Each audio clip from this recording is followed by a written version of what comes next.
হাওড়া থেকে দীর্ঘ 257 কিলোমিটার পথ অতিক্রম করে আমরা চলে এসেছি এই ধানবাদ স্টেশনে। তারপরেই আমরা অটো করে বেরিয়ে পড়েছিলাম। প্রথমে গেছিলাম আমরা ভাতিন্ডার ওয়াটারফলস, তারপরে সেইখান থেকে গেছিলাম আমাদের পরবর্তী গন্তব্যস্থল তোপচাঁচি লেক।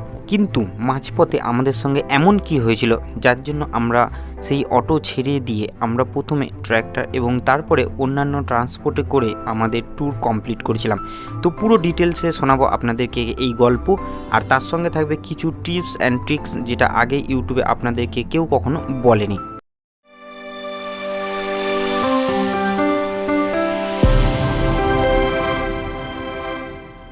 এক ডায়মন্ড এবং শতাব্দী এক্সপ্রেসে করে যাত্রা করতে, কিন্তু আজকে আমরা যে ট্রেনটা করে যাব সেই ট্রেনটি হলো 12321 Mumbai mail. Hello guys, welcome back to my channel. আমি গৌরাঙ্গ আপনাদের সঙ্গে আর এসে আরও আপনাদের জন্য একটা নতুন ভিডিও। আপনাদের সঙ্গে কথা বলতে বলতে আমি এখন পৌঁছে গেছি আমাদের বুকিং করে রাখা স্লিপার ক্লাসের সিটে, আর নির্দিষ্ট টাইম অনুযায়ী 11টা 40 মিনিটে আমাদের ট্রেন ছেড়ে দিল হাওড়া স্টেশন থেকে। হাওড়া থেকে এখন মুম্বাই মেল ছেড়ে দিয়েছে। তো স্পিড রয়েছে মোটামুটি 120 কিলোমিটার পার ঘন্টায়। তো আমরা এখন এগোচ্ছি, এরপরে স্টপেজ হচ্ছে বর্ধমান। তো চলুন বর্ধমানে গিয়ে দেখা হবে।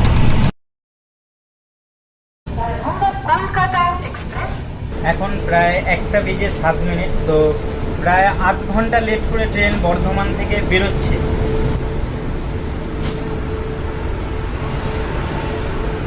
দীর্ঘ 199 কিলোমিটার পথ অতিক্রম করে এখন আমাদের ট্রেন আসানসোলে এসে দাঁড়িয়েছিল। তো এই মাত্র আসানসোল থেকে এই সবে ছেড়েছে। তো এরপরের স্টেশনে যাব।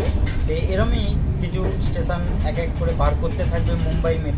তো এরপরে দেখা হবে ধানবাদ। এখন ঘড়িতে টাইম 3:50 আর আমরা নেমে পড়েছি ধানবাদ স্টেশনে। আর আমাদের যে সিটটা ছিল সেটা ছিল S2-তে। তো এখন বেরিয়ে যাবে এই গাড়িটা, আমরা নেমে পড়েছি। তো এখনও যেহেতু এখনও রাত্রি রয়েছে, তো আমরা একটু পরে বাইরে বেরোবো। এই যে এখন বেরিয়ে যাচ্ছে Mumbai mail. Bye bye, good night, good morning.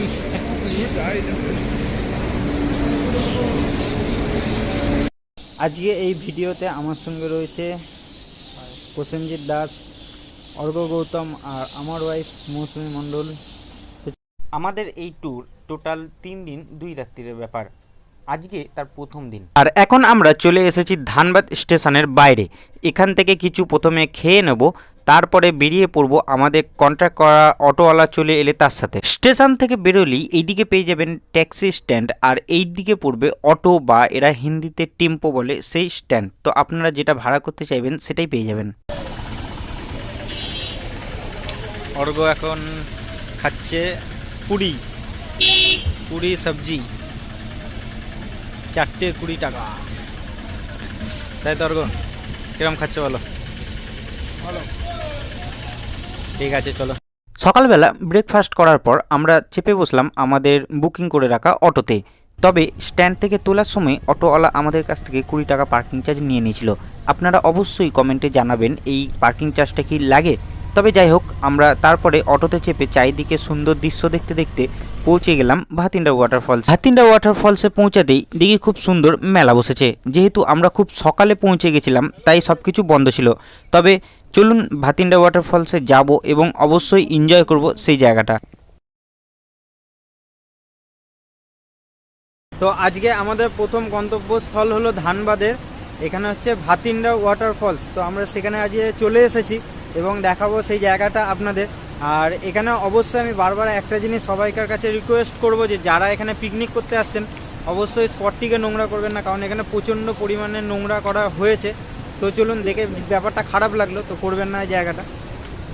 আজ জানুয়ারি মাসের 6 তারিখ, আর আমরা শহরের ব্যস্ত জীবন ছেড়ে আমরা এখন আছি গভীর সবুজ অরণ্যের মাঝে, পাহাড়ের বুক চিরে নেমে আসা জলরাশির সামনে। সে যেন দুই চোখের এক আলাদাই আরাম দিচ্ছে অনবরত। ক্রমশ কুলুকুলু শব্দে বয়ে চলেছে, কখনো বা উঁচু কখনো বা নিচু জায়গা দিয়ে, মাঝের মধ্যে সোজা পথ ধরে কখনো বা বেঁকে গিয়েছে এই জলরাশি। পাশে বা নিচে থাকা সবুজ বা কালচে সবুজ শ্যাওলা এবং জমে থাকা থাকের উপরে থাক করা পাথরের উপরে পড়া রোদ্দুর যেন এক ভয়ঙ্কর সুন্দর প্রাকৃতিক দৃশ্য এঁকে দিয়েছে এই জায়গাটায়। এই ভাতিন্ডা ওয়াটারফলসে যারা আসবেন অবশ্যই কিন্তু খেয়াল রাখবেন, এই জায়গাটা কিন্তু খুবই পিছল আছে যেখান থেকে জলগুলো যাচ্ছে। তো অবশ্যই যখন নামবেন ধীরে সুস্থে দেখে শুনে নামবেন, কারণ এইখান থেকে পড়ে গেলে একবারে হাত পা ভাঙা কিন্তু শিওর আছে। তো যখন আসবেন দেখে শুনে ধীরে সুস্থে আসবেন। এই হচ্ছে ভাতিন্ডা ওয়াটারফলে জলটা পড়ে এইখান থেকে কিন্তু আসছে এবং এই জায়গা দিয়ে এসে পুরো এইখান থেকে নিচের দিকে চলে যাচ্ছে। আর ঠিক তার উল্টো দিকেই রয়েছে ওই জায়গাটা একটু পার্ক মতো, ওখানে বসা যায়। ভাতিন্ডা ওয়াটারফলসে নামার আগেই প্রথমে এই শিব ঠাকুরের মন্দিরটা পড়বে। ঠিক এই শিব ঠাকুরের মন্দিরটার উল্টো দিকের পথ ধরেই নামতে হবে আমাদের সেই পার্কে যাওয়ার রাস্তাটা। আর এখান থেকেই এখন নিচের দিকে আমরা যাব। আর আপনারা দেখতেই পাচ্ছেন ওই পার্কটা কি সুন্দর ভিউ পাওয়া যাচ্ছে এই জায়গাটা থেকে।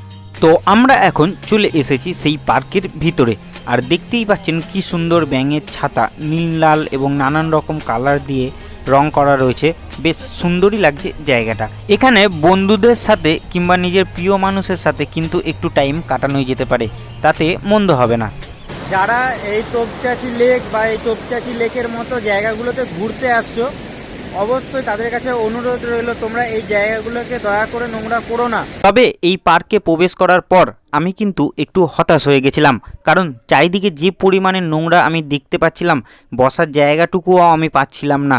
তারপরেই ঠিক আমার প্রতিক্রিয়া যেটা হয়েছিল, হয়তো আপনাদেরও সেরকমই প্রতিক্রিয়া হতো। দেখো তোমরা যেভাবে বোতল বা জিনিসপত্র ফেলে রেখে গেছো খাবারের, দেখো কি অবস্থা, শুরু জায়গাটা দেখো,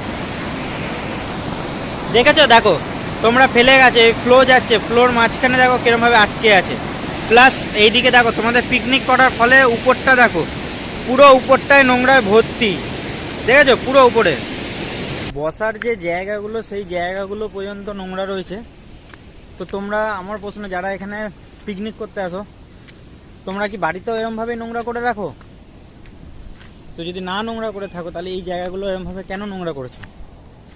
দেখো তোমাদের এই পিকনিক করার ফলে দেখো জায়গাটার কি অবস্থা, দেখো চারিদিকে তেল চিটে টাইপের হয়ে রয়েছে।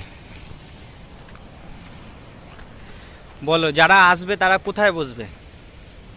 তো এইখানে তোমরা যখন আসবে ঘুরতে, অবশ্যই মনে করে একটা সিরিয়াস কথা, যেটা একদম আমরা আজকে যেটা পড়েছিলাম ফাঁদে, এখানকার অনেক টোটোওয়ালা বা অটোওয়ালা আছে যারা বলবে আপনাকে যে এখানে আপনাকে পুরো জায়গা ঘোরাবে 1200 টাকা বা 1000 টাকা 2000 টাকা। অবশ্যই তাদের কাছ থেকে জেনে নেবেন যে কতক্ষণ টাইমিং, তারা কতক্ষণ দাঁড়াবে। কারণ আমরা যখন ওই জায়গাটায় এসছি, তো সেই জায়গাটায় তো একটা জায়গায় ঘুরতে এলে কমসে কম তো আধ ঘন্টা তো টাইম দিতেই হয় না, ফটো তোলা বা ভিডিও বানানো কিছু করা। তো সেখানে আমাদেরকে ওরা টাইম দিচ্ছিল 20 মিনিট, কারণ 20 মিনিটে তো আমরা ভিডিও শ্যুট করে বা ফটো শ্যুট করে বেরিয়ে যেতে পারবো না, সেটা আমাদের পক্ষে সম্ভব না।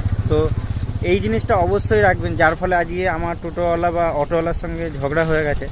হ্যাঁ, তো উনি প্রথমে বলেছিল পার্কিং দেবো, পার্কিং চার্জ আমি দিয়ে দেবো, সব কিছু আমি দিয়ে দেবো, তুমি 1200 টাকা দেবে। বাট এখন সে আর কি মানে দেবে না বলে ঠিক করেছিল। তো এই নিয়ে আমাদের মধ্যে একটু ঝগড়াঝাটি হয়ে গেছে, তো অটোওয়ালা চলে গেছে। তো এরকম পরিস্থিতিতে, আর এখানে এমন কিছু যে মানে পাবলিক ট্রান্সপোর্ট কিন্তু খুবই কম পাওয়া যায়। তো আপনারা এখানে যখন আসবেন অবশ্যই দরাদরি করার সময় টাইমিংটা অবশ্যই বলে রাখবেন। নতুন জায়গা বলে আমাদের তো একটু অসুবিধা হচ্ছিলই। প্রথমে আমরা ঠিক করেছিলাম কোনো ট্রান্সপোর্ট ধরে আমরা এখান থেকে যা হোক করে বাইরে বেরোবো। তো সেই ট্রান্সপোর্টগুলোও সুযোগে আমাদের সঙ্গে সদ্ব্যবহার করতে শুরু করে দেয়। কেউ 1500 টাকা, কেউ বা 2000 টাকা, কেউ 1200 টাকা চাইতে শুরু করে দেয়। এর ফলে আমরাও কিন্তু হার মানার পাত্র নয়। তারপরেই আমরা হিচ হাইকিং শুরু করি আর পেয়ে যাই এই ট্র্যাক্টর কাকাকে। তবে এই ট্র্যাক্টর কাকা আমাদের বলেছিল যে এমন একটা জায়গায় তোমাদের নামিয়ে দেবো যেখান থেকে তোমরা খুব তাড়াতাড়ি পৌঁছে যাবে তোপচাচি লেকে। এই দাদা ট্র্যাক্টরে করে এত দূর, ঠিক আছে, অটোওয়ালা তো আমাদের ওখানে ছেড়ে দিয়েছিল, অটোওয়ালার সঙ্গে তো ঝামেলা হয়ে গেছিলো। তো এই দাদার সাহায্যে আমরা এত দূর পৌঁছালাম। এবার এখান থেকে বাদবাকি জায়গাগুলো ঘুরবো। তো দাদাকে অনেক ধন্যবাদ নিয়ে আসার জন্য। তো চলুন পরে আরও এগোবো, দেখাবো আপনাদের আরও অনেক কিছু। আমরা এখান থেকে একটা লেকে গেছিলাম, লেকের নাম কি ছিল? ভাতিন্ডা ওয়াটারফল। সেখান থেকে দাদা আমাদের হেল্প করলো প্রচুর। থ্যাংক ইউ দাদা। আবার দেখা হবে কোনো এক সময়। হ্যাঁ হ্যাঁ, দেখা হবে। ঠিক আছে। যেরকম বলা সেরকমই কাজ। ট্র্যাক্টর থেকে নেবে মাত্র 350 টাকার বিনিময়ে ধরে নিলাম আবার একটা অটো তোপচাচি লেকে যাওয়ার উদ্দেশ্যে। তো আমরা এখন চলে এসেছি তোপচাচি লেকে। তো এখন যাব এইদিকে, আর এই দিক দিয়ে সোজা ওই যে পাহাড়টা দেখা যাচ্ছে ওটা হচ্ছে পরেশনাথ মন্দির আছে ওখানে ট্রেক আমরা কালকে করব। তো আজকে আপাতত যাব আমাদের আজকের এই মুহূর্তের গন্তব্যস্থল তোপচাচি লেক। তো চলুন যাওয়া যাক। তোপচাচি লেকে যাওয়ার রাস্তার উপরেই পড়বে একটা চেকপোস্ট এবং চেকপোস্টের উল্টো দিকেই রয়েছে এই উত্তম কুমারের ঘর। প্রথমে এখানে দর্শন করব, তারপরে এগোবো তোপচাচি লেকের দিকে। আমরা এখন যে জায়গায় চলে এসেছি এটা প্রায় তোপচাচি লেকে ঢোকার আগে এই জায়গাটা পড়ে। তোপচাচি লেক ঢোকার আগে একটা চেকিং পয়েন্ট আছে, সেই জায়গাতেই পাশেই এই রয়েছে মহানায়ক উত্তম কুমারের ঘর। উত্তম কুমারের পুরনো বাড়ি, যেখানে আগে উনি একা একা থাকতে ভালোবাসতেন প্রকৃতির কোলে। তো সেই জায়গায় আমরা এখন রয়েছি, আর এটা হচ্ছে ওনার বাড়ি। আমার পিছনে আপনারা দেখতে পাচ্ছেন। তো এই জায়গাটা আগে জঙ্গলে ভর্তি ছিল, এখন মেনটেনেন্সে রেখেছে, ওই জন্য এখন রংচঙে দেখতে পাচ্ছেন। আপনারা যদি এর মধ্যে আসেন দেখতে পাবেন এরকম রংচঙে। আর এখনও জানলা থেকে আপনি দেখতে পাবেন ওনার ব্যবহৃত সব জিনিসপত্র রয়েছে, এখনও খাট রয়েছে, এখনও চেয়ার। তো আপনারা এই তোপচাচি লেকে ঘুরতে এলে অবশ্যই এখানে ভিজিট করতে পারেন, এর জন্য কোনো মূল্য পে করতে হয় না।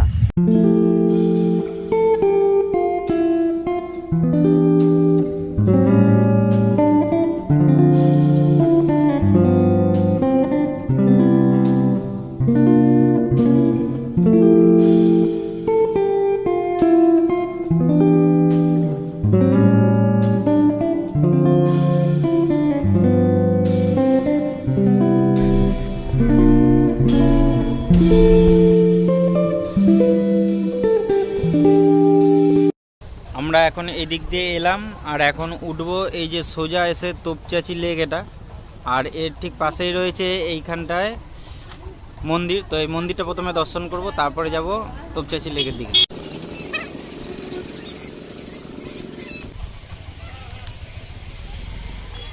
তোপচাচি লেকের উপরে ঠিক এরকম রয়েছে একটা হনুমান মন্দির, আর এইখান থেকে কিন্তু তোপচাচি লেকের যে ভিউটা সেটা খুব অসাধারণ পাওয়া যায়। তো প্রথমে ঠাকুরটা দেখাবো, তারপরে দেখাবো আপনাদেরকে এখানকার তোপচাচি লেক। তো চলুন।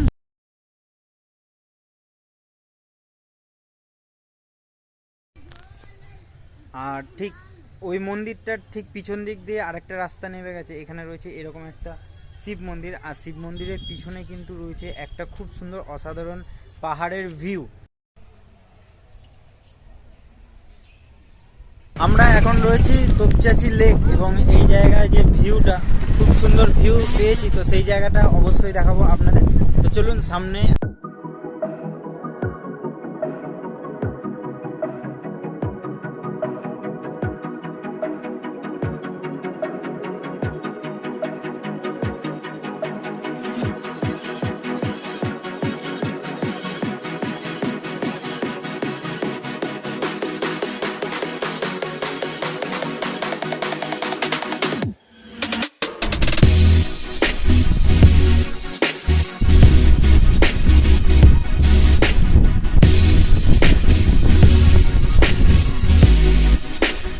এই যে লেকটা দেখছেন আপনারা তোপচাচি লেক, এই লেকটা কিন্তু বানানো হয়েছিল অ্যাকচুয়ালি এইখানকার যে এলাকা আছে সেই এলাকায় জল সরবরাহ করার জন্য। তো সেইখান থেকে এটা বানিয়েছিল ইংরেজরা, তো সেইখান থেকে এটা রয়েছে, এবং এখনও পর্যন্ত এই মেনটেনেন্স ব্যবস্থা এখানকার সরকার খুব ভালো রেখেছে। এখানে কিন্তু অনেক রকম বইয়ের শুটিংও হয়েছিল। বর্ষাকালে এই জায়গা থেকেই ড্যামের জল ছাড়া হয়, আর এর পরস্পর রয়েছে অনেকগুলো গেট। সারাদিন ঘুরতে ঘুরতে আমরা ক্লান্ত হয়ে পড়েছিলাম, তাই একটু তোপচাচি লেকে স্নান করে নিলাম, কারণ আমরা কোনো দিকেই বাথরুম পাইনি।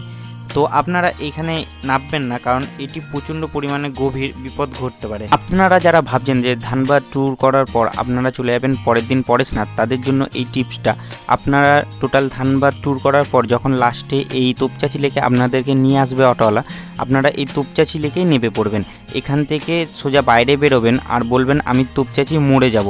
তোপচাচি মোড় থেকে আপনারা বাস বা অটো ধরে বলবেন ডুমরি যাব। ডুমরি গিয়ে সেখান থেকে আপনারা 40 টাকা বা 50 টাকার বিনিময়ে পৌঁছে যাবেন মধুবন। তাতে আপনাদের অনেকটা টাইমও বেঁচে যাবে, প্লাস আপনারা পরের দিন সকাল সকাল উঠে পরেশনাথ ট্রেকও করতে পারবেন। আজকের ভিডিও এই পর্যন্তই। ভিডিওটি ভালো লাগলে অবশ্যই একটা লাইক এবং কমেন্ট করবেন এবং শেয়ার তো অবশ্যই করবেন। আর যারা চ্যানেলে নতুন এসছো তারা চ্যানেলটি অবশ্যই সাবস্ক্রাইব করে নিও।